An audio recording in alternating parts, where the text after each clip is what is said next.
that is on Murfreesboro Road. We haven't actually met on this before, I don't think. So I'm going to turn it over and ask the developers to introduce themselves and to introduce that to you. And those of you that just hit on, I'm sorry, I'm in the council, the gallery, because we just finished a meeting about 20 minutes ago. So you may hear slight talking behind me, but I think everything's going to be okay. Thank you all so much. Thank you, Ms. Roseanne and Matt, our new person who's on here with us from the council office. Thank you, everybody. And I am going to turn it over now. And you all can introduce yourselves. I know I had a Joshua. I'm not sure exactly who else is with the group. Yeah, I unmuted. Yeah, hey Miss Lee, you can see me and everything. All right, cool. Everyone can hear me. Awesome. So hi everybody. It's me, and I know Jared. I think Jared is on. Looks like we have a decent group tonight.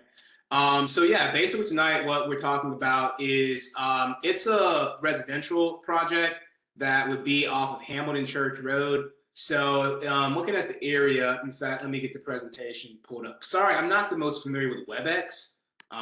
So let's see, I can share my screen. Oh, am I able to share my screen? Rosie or Matt may have to do that for you, but I just passed you the presenter ability, so you should be able to now. Oh, okay, cool. All right, awesome. So then, yeah, so I have like short presentation, so we'll go through it. Let's make sure. All right, cool. So you guys can see this, right? Yes, we can see it. Yeah. Okay. Awesome. All right, guys. So yeah. So basically, we're here for tonight. This would be a residential project off of Hamilton Church Road, really sandwiched in between Mount View Road and Hobson Pike. And the idea here, after speaking with Miss Lee a couple of times on this and in another unrelated project, and doing more research, it was brought to my attention that there is a very high demand for active adult-friendly housing. So basically housing where you're able to have effectively all of the living amenities that you need in the house on one story. And basically how are you able to accomplish this, with various challenges surrounding land use, density, availability, and et cetera. So this is a picture of the site, and this is again off Hamilton Church Road. I've got two views for two reasons. This is coming off of Hamilton Church on the left, and on the right, it's on Coneflower Trail, which when we get down, when you see the site plan, you'll see how the site plan calls for this road to be improved. So this is just the aerial view, satellite, and the topography, so you can see how the topo works, and you see what it's next to. So to the left, you've got a pre-existing subdivision. To the north, that's a glade, that's a preserved area, and then to the right, it's effectively just land. And then there is a new, I believe that's a Buddhist temple that's being built directly east to the right of it. And for the topo is pretty straightforward. There's a little creek, so it kind of goes like this, slopes north and then slopes south. So pretty straightforward there. And going into this is just basically water and sewer, so you guys can see that and how stormwater works. So nothing too crazy there. So getting into the goal of the development, right? So again, how do we work towards developing this active adult-friendly housing? Because in general, we have a severe shortage of housing, especially affordable and available housing in general, but even more so when it comes to seniors and young seniors. And this segment is going to continue to grow and become more and more of an issue. So again, how can we position, to provide housing choice that kind of works for, or can work for everyone. So that's basically the goal of this development here.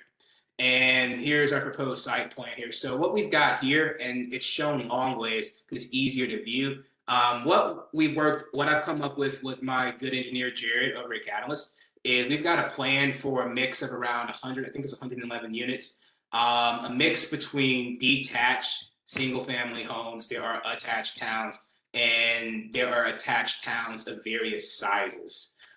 So you can take a quick look at this for the next 5 seconds, and I'll switch over to the next slide that actually explains this in greater detail, so you can kind of really get a feel for what's going on. But you'll see how effective what we've got is we're connecting the Painter Drive, and we are basically putting in the cul-de-sac, finishing out Coneflower. And then, of course, you have a private road coming off Hamilton Church. So going to the next slide, then you'll basically see all that we've kind of got going on. So going left to right on the south side of the property, there is an old family cemetery called the Painter Family Cemetery. I've been out with the Historic Commission on this, and we've resurveyed the area and marked it. So we've got plenty of buffers going off of that. So that will be effectively untouched and undisturbed. So that's a very good thing there. So coming off of this drive, that's connected to South Hamilton Road, sorry, Hamilton Church Road. Then effectively have, our detached homes on the southern neck of it, and then going up the property, putting a little traffic calming median. We think that would go over well and be helpful, especially with our emergency responders and et cetera. Then we move up to the northern end of the development where we have our townhomes. So the townhomes are different sizes, and what we've worked with, because this is a site plan SP, is having some of the townhome footprints be able to include effectively how you work to get a 2-car garage, primary bed, bath, laundry, powder, and living room and kitchen all in 1 story. And after playing around with floor plans, I was like, okay, well, this is what you need, about a 20 by 60 footprint. So that's what we're showing there, and that's pretty much senior friendly in that case. And then any second or second and a half story would be used for, I guess, visitors, or honestly, a lot of people, in the 50s to 70-year range are able to still walk upstairs. So, but they have the choice of living on first, second, or whatever level. And then again, we have of course, the cul-de-sac, which will be finished out, effectively with some detached homes there. So that's pretty much the site plan. And again, this goes into greater detail over the 3 types of housing that we're proposing. So we have attached 20 by 60, which is the majority home type we're proposing, and that's what is primarily senior friendly. And then we do have some detached homes, 25 by 40, which is more geared towards, like maybe smaller families. And then we have the attached that are smaller, which are 20 by 40 or 25 by 40. And, that's hopefully being able to get those smaller homes, priced the most affordable out of all of it. And, mainly for those just starting out. And, really focusing on intentional design, multitude of choice, and how are we using the townhomes to help address these various issues that the city, really the nation more broadly faces. So going forward, these are just like basically, so because this is super preliminary, these are just some conceptual ideas of what some of the townhomes could look like, either if it's in 2 or in 3 stories. And then moving forward, again, either if it's in 2 or in 3 stories, or if they are, for the single detached homes in the various footprints. So that's pretty much it. And these are some, these are some floor plans. So after poking around and looking and working, basically what a floor plan in 20 by 60 could look like, 1, 2, 3, and then basically what floor plan 25 by 40 could look like, which I've actually built the 25 by 40 footprint before, actually, so I know exactly what that's about. And that's why that's in there. So that's pretty much it. And again, just recapping what I said, we just have huge demand for housing in communities that are efficient and senior friendly, communities that provide us with again, you don't have to worry about trash collection, or you don't have to worry about risk, the neighbors not keeping up their properties or mowing their yards, or etc. Basically trying to be able to deliver housing which isn't a fair price point, not necessarily something that's government housing or anything like that, but definitely market, but again, something that can be fair and competitive. And then, again, there's an opportunity here to address all the needs that I just spoke about. So that's pretty much all I have for right now. I'm happy to take questions. Okay, if you all have questions and comments, please let us know. Joshua, I would say that I was surprised at the 3-story, because I know we talked about 2-story. I don't know in our particular area how that 3-story is going to work. But I believe I did see something, and you all, please make sure you monitor the chat too. I think I saw something come up from Mr. Larry. Okay. Let's see. I have to get out of the. I can't look at the chat from having the slideshow up. So I can just end the show. Larry, if you had a question, please go ahead. Or anybody else that had a question. What are the anticipated price points for the various types of homes? Sure. So that's more of a square footage situation. And again, so let's start top down. So for 20 by 60, because it's already a 1,200 square foot footprint, it's probably going to end up in the 2 stories, because that's going to end up around 1,600 to 1,800 livable square footage after taking out the garage. So for that, if we're able to get our intended density, and of course we have to work through the engineering challenges on this, looking at around the low 400s, somewhere in there, sounds about right. Upper 3s, lower 4s sound right, not including any HOA fees that would have to, of course, be charged. You started out your presentation talking about affordable housing. 400 isn't very affordable. Well, and that's what makes it so difficult. So what do we really mean by affordable? And the best response I have to that is it depends on an individual situation. So when you look at what the average cost of a house, especially a new house, is, that's really on the more affordable, the affordable side of things. So that's not an argument of saying that it is affordable or it's unaffordable. But when you look at it in comparison for the amount of space and et cetera, that is more or less on par, and actually more or less cheaper, to be quite frank. So that's that. Now, of course, there are other developments and other projects and things which are more government, which that's a whole different story and a different topic for a different day. Have you met with the Edison Park HOA? I have not met with Edison Park HOA. How do you anticipate that this will affect the value of their homes and their quality of life as you add probably another 75 housing units going up and down Painter Drive? To answer the first part of your question, I think it definitely positively benefits their housing value. I mean, the How? price of the house. How? Well, so when you have a newer community coming next door, I believe that those price points, those houses are older, I believe they're somewhere right in around the 300s or so. A lot of those houses are probably more or less need to be some renovations or some updates made at the end of the day. I think most of those houses are early 2000s, right? All right, cool. So if you have like a newer development coming right next door, it's new construction, it's priced in the lower 4s, et cetera, et cetera. What this does is this actually drives desirability for neighboring properties and neighboring areas. It's like, oh, okay, well, you have this new thing coming in. It's like, all right, well, hey, it is worth me making the upgrade to my porch that might be a little older than it needs to be, or maybe I do need to fix my deck, or et cetera, or it's more attractive for someone that, hey, if they want to sell or whatever, or if they're living in their homes, they want to refinance, like, hey, well, let me refinance. What can I get out of it? Oh, well, there's comps over here based on this square footage. Oh, by the way, this helps you next door. You can refinance, you can put in a screen-in porch or whatever if you want to stay in place. So at that point, I think it definitely benefits them. Now, to the second point about the traffic, and that's the reason why there's multiple. So there's basically 2 entrances. There's Painter Drive and coming on Hamilton Church. And you could argue that it actually somewhat benefits them, because now, well, if they're trying to get to Hobson Pike, they don't have to like go down Mountain, go further south on Mountain View, come on Hamilton Church, or go further north and then hit it that way. They can just effectively come through and get further east. So I think that actually helps them. I mean, I think that's definitely a benefit. That's 2 things they're gaining for certain. Well, I'm very familiar with Edison Park, and I think it would serve you well to meet with their HOA members.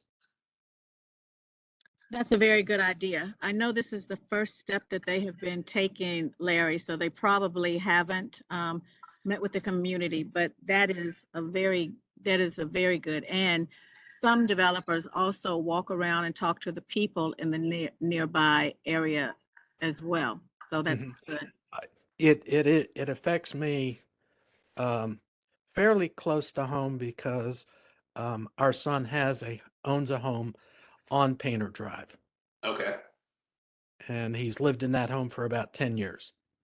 Okay, well, definitely from a value perspective, I think this is definitely helpful. I'm not really certain how to put that any other way. Now, for the other concerns, sure, that is a question mark. But again, I think by creating greater connectivity, that actually in the long run strengthens the area and it actually makes it more, I guess, more desirable from an economic standpoint. So that's where we keep kind of going back to. But no, definitely, I definitely am open to and would want to meet with the HOA next week. I think that'd be good. And I think Joshua also walking around and talking to some of the community, because I know sometimes when we work with developers, they work with what makes sense, what financially makes sense, what the data shows, all that kind of stuff. But when you're working with humans, that's something else. And so in talking to folks, you might get a little insight on some other different things. I know we talked about putting some things in place, but some other things that might be helpful as well. Do I have any questions from anybody else? Yeah, this is DRS White. Trying to understand where exactly this development will be. I guess I can, if I'm still sharing my screen, then I can go back and show where it is on the map. Let me see. I think you are still sharing. Okay, cool. Let me just go. This is the easiest place. Can you guys? Oh, that's not big, but here we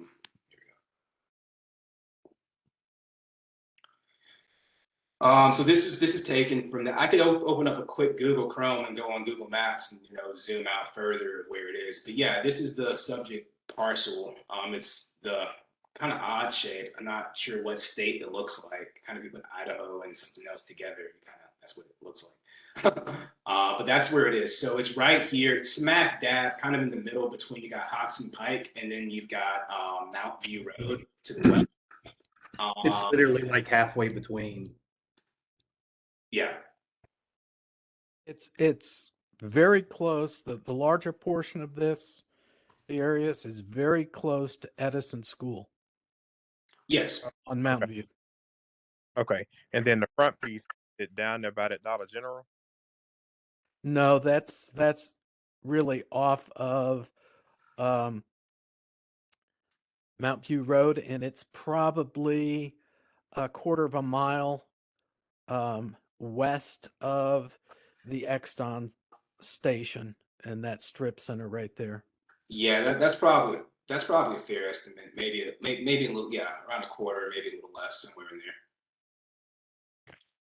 Okay, so my next question is, as we talked about price point and what you guys are trying to, I guess, sell those for, have you looked around at the overall housing prices that are already there? I have, and directly south of us, they're in the 450s, I believe. Around 450, 460, and they're kind of all over the place. It kind of depends, and that's the thing. Like comps and prices, that's pretty much all over the place. I mean, depending on what your economic outlook is, different things are happening in the environment every day. But I do know it's directly south across the street. Just a quick look on the real tracks, they're in the 450s or so. And again, now for the houses on Painter, the older subdivision, a little bit lower, but that's mainly because some of them, like, there's an older community, and I believe a lot of it has to do with when your house is about 15 years old, give or take, or older, then it's starting to move towards that renovation stage. So I think that's what's reflected. But to the south, I believe those are newer constructions. That's where those are. And again, keep in mind this development, nothing would break ground for years. So that's also taking that into consideration as well, because there's a thing called, as properties appreciate or depreciate, honestly, just depending on, economic conditions.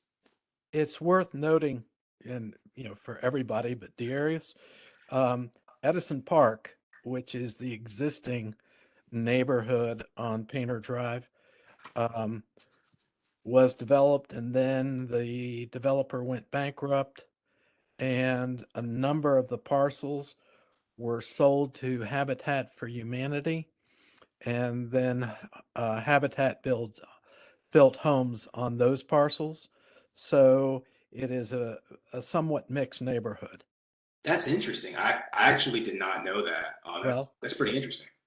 But due diligence is a good thing to do.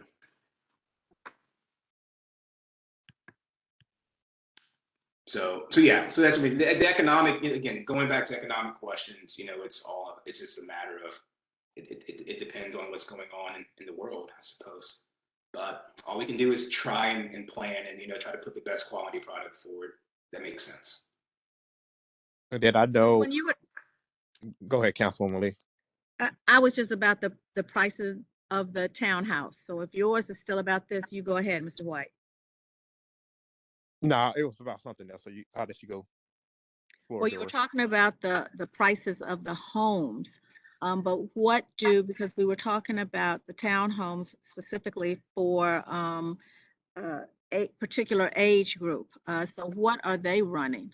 So yeah, so for the 20 by 60, again, land, and it depends on the square footage too. That's the biggie. So how big or how small you run. So if you're running closer to the 1,800, 2,000 square foot, you're right there at like low fours, upper threes. If it's smaller than like in the 1,600 square foot, which again, that's where more market study has to be done in a later stage. But like then you're closer to probably the 350-ish range. Which makes sense. If you're able to get 1,600 square feet and 3 beds and 2.5 baths, and first floor of living, and then basically a second story of additional guest living or primary living. It just depends. So that's the quick math on it in this stage. Then as far as the building material, were you guys using hardy board or what materials were you guys using? So it's definitely all framing. So the goal would be to have the grading work to where we're building on slab as much as possible, 2x4 frame, and using a mix of hardy board. It might not necessarily be the brand, like that's a brand name, but fiber cement siding and a mixture of maybe some brick and stone elements for architectural detail would be nice, especially since it's get for sale. Have you guys thought about making most of the units, especially for the elder, brick? I'm sorry, can you repeat that? I'm sorry. I said, have you guys thought about making those units brick for the elderly? Well, I think it could be a mix of it. And the thing is, given that it's detached effect, so the way it works now is like the brick it's a facade. Like it's not, the structure isn't brick. So that's one thing to separate. But there definitely will be, in the architectural phase, there definitely will be consideration given to incorporating a mix of materials and designs, whether that's primarily brick or whether that's primarily hardy or 50-50. I do know that there's no vinyl, and there's a list of restrictions, I believe, on what can be used, which that's accounted for and perfectly fine. But at the end of the day, I think as long as it's tastefully done, and it will look good for years to come, then I think that's what would be most important in the community's eyes, I think. Okay, then my last question is, do you guys have examples of previous developments or something that you can route us to so we can take a look at what you have done in the past? Well, so I can let's see, how do I move this screen over? And once you get some of those things, if you forwarded the email to Miss Rosie, like you sent all of this to her, we can send it out to everybody that's on this call as well. Oh, okay, cool. So specifically, if you're looking at the screen, the top right, to the top right corner, yeah, those are like 4 infill homes that I've actually completed about a couple of months ago.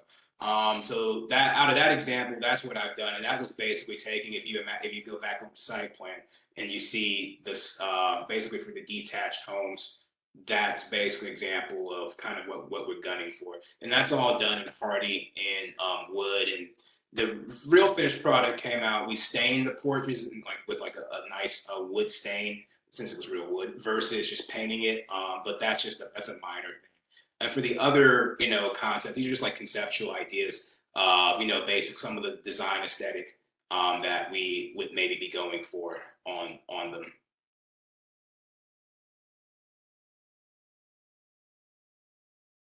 And lastly, have you guys done an impact on study for infrastructure? How would it's going to impact schools, roads, et cetera, things of that nature?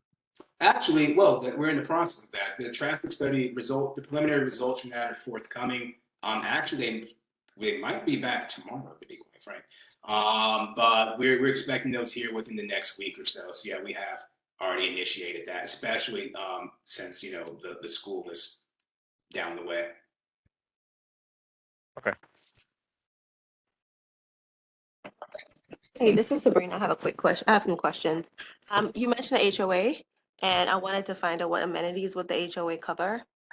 And for Ms. Lee, I had a question about the Hamilton Church Road and Mount View stoplight, I think, work that's being done. Any update on that? The update is that they're working on it. And I'm sorry, that's not much of an update. I don't know if you all saw what I posted on my Facebook page about this new thing that is on the website, on the Metro website now, where you can go and click on it to see exactly what type of things are being done in the area. If you look back and find that, because I'm sitting here at my desk now and I don't have the exact address of it, but it's on the front page of the Metro. It's called, I forgot what it's called now, but I can post that again. And so it'll go in and tell you exactly what's going on. I have not driven down there. They are supposedly have broken ground and are working on it. How far, what's happening, I don't know. I haven't driven down there lately. But Joshua, what her other question was? Sure, yeah. So for the HOA, that would be set up under this. So pretty standard. Basically, so yard. So the main things we cover are yard, if it's a private road maintenance, trash collection. Effectively, there's a board. So basically, once the neighbor gets up and going, they have to come together and elect someone to be the president of the HOA and committee and etc. And then that it's basically end up being a third party company that like manages that, so like services it more under the lines of property management. But that's mainly what it would cover. And then of course there'd be restrictions on what you can and cannot do, to your exterior facades of the property and parking and guests and et cetera, et cetera. But it would be pretty basic, pretty straightforward, nothing too crazy. Okay, that seems to go in pretty much, it follows every other subdivision's theme or model around here. Is an HOA absolutely necessary? Can this project not include one? Because we're talking about possibly housing people who are on fixed income. And we know HOAs have the tendency to rise over time. Well, I think the good news is with the density that we're proposing, the HOA fees would be pretty, I'm not going to say like minimal, but they would be probably pretty cheap. I can't see it being more than like $70 a month, maybe 50, $75 a month. Effectively, given that it's just governing trash and basically landscaping and some budgeting for, like basically having the fund for like various repairs on, if it's a private, like from the private roads. One of the roads I know are public, so that falls to Metro. But for the private road connection, basically managing that. So I don't think the HOA, it wouldn't be, but I don't want to say burdensome because everyone's situation is different. But it wouldn't be like a $200 or $150 or something like that. I don't foresee that in this Well, case. not in the immediate future, but over time it tends to rise, and it could be a little bit more attractive to actually have a subdivision without one of those. Okay, so that might be something that we may want to talk about if we see that this is going down further and put some guidelines in there. A HOA is one of the things that I require because it helps to make sure that things are running well, and when there are problems that you have someplace to go to. For instance, mine is like under $200 a year. So I think that if we get to that point, and I totally understand, especially if you're on a fixed income, that there may be something that we can talk to them about putting some standards or putting something in the HOA before all of this is turned over so that the prices won't expand so much, and that there's a process to make sure that it's not. Yeah, Miss Lee, I like that. 200 a year is definitely affordable, more so than $70 a month. So just to have some sort of point of measure, that will make sense. I don't have any more questions. Okay. Joshua, And another thing, Makes and sense. I'm Go sorry, ahead. I'm interrupting one more time. And another thing, Ms. Roseanne is going to place in the chat room the link for that neighborhood improvement tracker that I was trying to tell you all about, and I couldn't think of the name of it. It's the neighborhood improvement tracker, and it's on Nashville.gov's first page. And you go to that, and then you can look in the area and see what is going up where. So she's going to put Councilmember that in the Lee, chat. So I look for posted the that. link in the chat already. Oh, look at you, Matt. Okay, thank you. So y'all go back and look for that. Thank you. Hey, Councilmember Lee, I just wanted to just chime in real quick. So we actually looked at that Friends of Southeast a few weeks back, and we noticed that the completion date for that stoplight says 7/1/2022, which has already passed. So I don't know if this new initiative that the mayor has pushed out is actually accurate. And it may not be. And they had promised us to. I'm sorry, we go into another whole subject, but they had promised to start on that long, long time ago, and they were years into doing that. So I'm not surprised. But my main thing is I just want them at least to start so that you can see that at least it's going to go up. Yeah, so But if you thank you don't so mind just much, Mr. White. on that, that'd be great. I'm going to check on that. Yes, sir. Thank you. Joshua, what are the private roads that you refer to? Oh, if you look on the site plan, so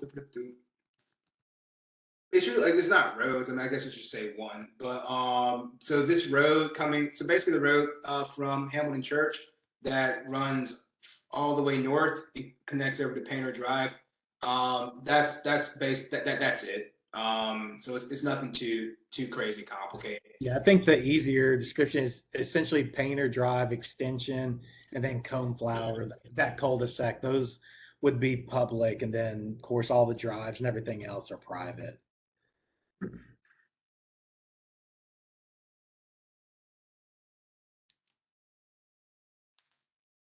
Did that clear it up? Yes. Yes. All right, cool, awesome. Is there anything else, anybody?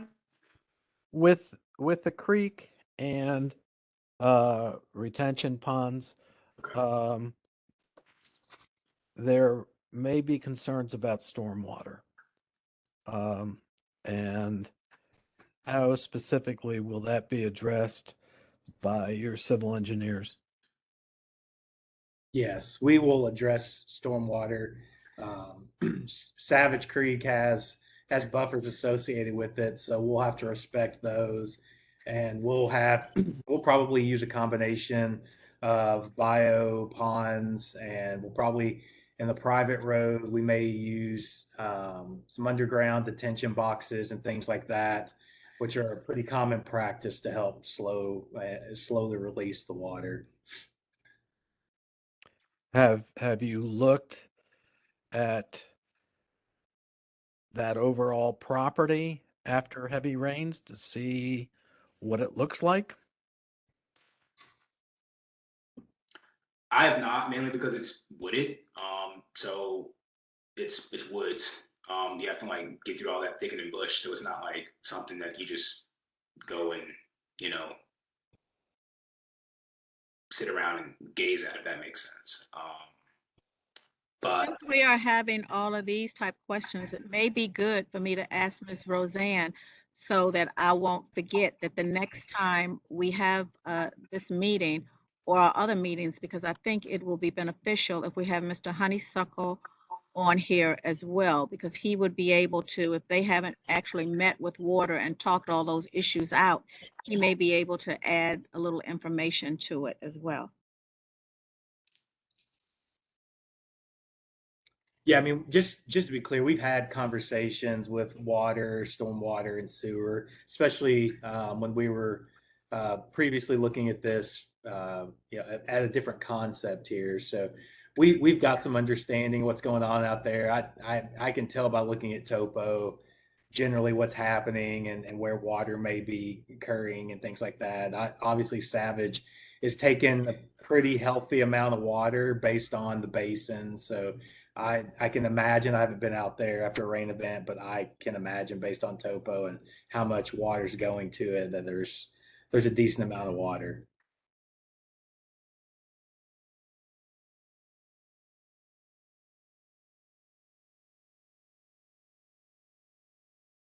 Miss Tanya, you usually have questions. Do you have any questions this time, or anybody else? Or comments? I have another question. This is a selfish one. I live extremely close, right next to this proposed development, and I've already had a lot of foundation work and damage done from the rock explosions and stuff like that. So this is really close, like so close I can touch it. What type of protection do I have in the event of further damage? Jared can maybe speak this better than I, but I'm not certain if this is calling Yeah, blasting. that's handled by the state fire marshal. Anytime there's blasting, there's supposed to be a pre-blast survey. They're supposed to come out if you're within a certain distance, supposed to take photos, meet with you, and then they're supposed to do all that after. And then if you're within the proximity, anything that occurs, you can let them know, and it's supposed to be resolved. I mean, in this case, any blasting or anything that needs to be done, that would be handled via the contractor and the state fire marshal. So they'll send somebody out, take pictures, inspect, all the nearby homes and everything. Okay, and is the homeowner notified of when inspection is done? They're supposed to let you know when they come to do it, because they physically are taking pictures around your home and things like that. So they're supposed to notify you when they're going to do the pre and the post. Okay, how would I find out about, I was reading the comments. How would I find out, I guess, when they're scheduled to come out? Because I'm really close to other subdivisions around here. I live on Hamilton Church Road myself, Mhm. and I've yet to see a fire marshal. I don't even know what you're talking about. I can't speak to when they notify you. I know that it's state law that it's handled through the state fire marshal's Do office. you know what the name of the law is? I can look that up myself and find the information. We can look it up and get you that Okay. information. Yeah, Send it to me. yeah. And I don't believe that they really do what they're supposed to do, because a lot of houses have had different damage, and it just says that, okay, so the noise level isn't above, that's supposed to be okay for that area, but still there ends up cracks and stuff in people's asphalt. So let me ask you this. Yeah. I don't know how, I don't know this area, how much has to be done. So looking at it and knowing all the rock that we have Mhm. in our area, how much blasting do you think it's going to take for this? And you didn't talk about if most of the houses are on slabs, or if they are have uh, crawl spaces, or what, that type of thing too. Jared, can you? Well, I do know I can speak of the crawls and slabs. It definitely makes more sense in my mind to use monolithic slabs. It's easier from a grading standpoint, and just makes it a more efficient build. But maybe Jared can speak more to the when it comes to actual like geotechnical design and etc. What we may be working with effectively. Yeah, I mean, to be honest, it's hard to know. I mean, we've got to do a geotech report and understand where rock is and how much is there. I mean, as you guys can imagine, there's a lot of topo on this site, so it's not like we can do. It's not like we're going to be rolling with the topo as opposed to just knocking a hilltop down or something. So as far as understanding how much rock, we're not at that point yet. We've still got to do some geotechnical studies to understand where the rock is. But, just being in Middle Tennessee, rock's not that far from the top.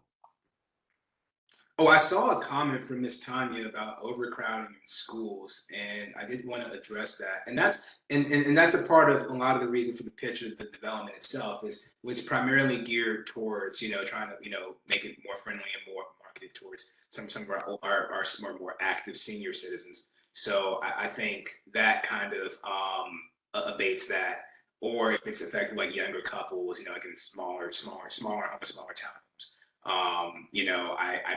I believe, when they have children, they might upgrade to like a larger abode. So I'm not really, I think that this development doesn't necessarily exacerbate that problem more than what is currently going on, to my understanding. And Ms. Lee has been very helpful in educating me on, more about the local school situation as well, especially given the school that's down the street.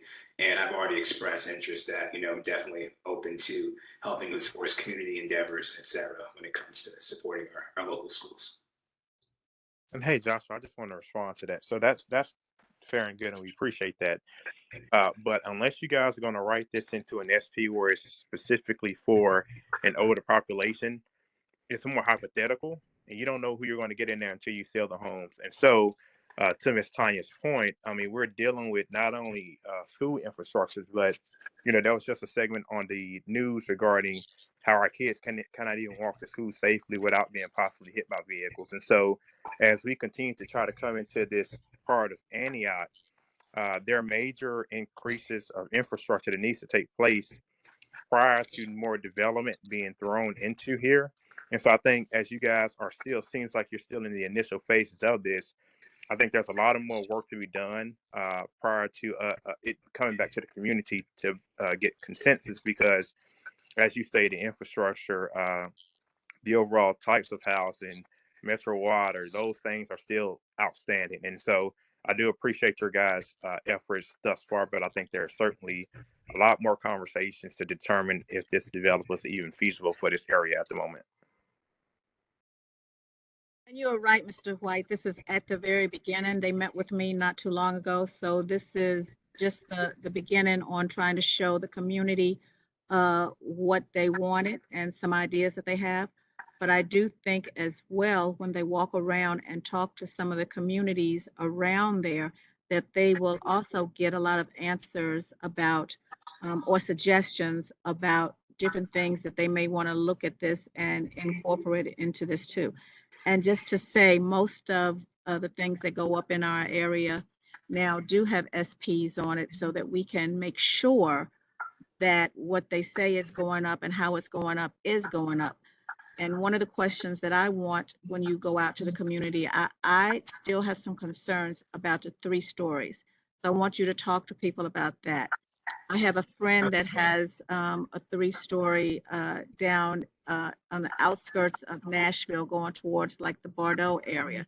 It is a beautiful home. I love it. I would love a home like that. But by the time you get to the 2nd floor and then you get ready to go to the 3rd, it's kind of ridiculous. And so I think when you talk to the community, I'll just leave it like that. Talk to the community and see about that, because I still have a little concern about 3 levels. Anybody else? Just so that you will know, this is not the last meeting that they will be at. So as they send more information out to you, or rather to Roseanne, as she sends it out on this property, keep it and take a look at it, because we will have at a later time, after they do a little due diligence about the area and everything, we will be having another meeting so that you can have some of your questions and everything ready. I would like to make sure that there will be, in fact, another meeting before this gets submitted and presented on the agenda for the Planning Commission. We've had an instance once with a project that Joshua was working on where we were told there would be other meetings, and lo and behold, it showed up on the Planning Commission agenda with following just one meeting. And yeah, that was a miscommunication or misunderstanding on, I guess, a couple people's parts. It was in that instance, what I thought was there would be another meeting before it goes to council. So before it's even introduced to Metro Council, then we would have subsequent meetings. So that was the miscommunication there. We want the meetings to occur before it appears on the agenda for the Metro Planning Commission. Sure, and that's That's our best opportunity for us to work out the details.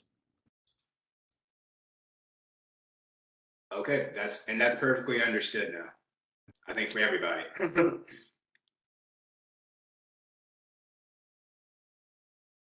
Any other questions? Well, it looks like we may be getting out here a little early this time. All right. I want to thank everybody that was on here. I know this was rough on some of you because we just had another meeting last night, and everybody is so busy now. So I really do appreciate you all taking time out to be here. Take a time, Joshua, to go through, and Jared, to go through right quick to make sure there's anything before we close it down, anything in the chat that you didn't take a look at so that we can see that. And I'm going to ask anybody that is on here and did not receive an email about this link, don't forget to contact Miss Roseanne, and she will put you in the database. That's where we send the information out. That's where she'll be sending the information out that was requested tonight if when that gets into us. So please make sure you're on that. Any other quick comments or anything before we get ready to shut her down? No, just thank everybody for your time. And yeah, I look forward to seeing, basically going out and talking to especially neighbors on Painter Drive. That's important. If there's contact information for the HOA next door, Mr. Price, or if anyone else has that, then please feel free to, drop that in the chat if I can figure out how to access that. And I will get right on that. And yeah, we'll see where we are in, the near term. So yeah, I look forward to it. Larry, do you have that information on the HOA contact? I do not. Okay. I will try to get it in the next few days, and I will Oh. send it directly to Joshua since I have his email address. Okay. Awesome. All Thank right. you so very much. All right, everybody. Well, you all have a blessed night and be careful if you're driving. Yes, ma'am. Thank you all. Here, bye. Bye.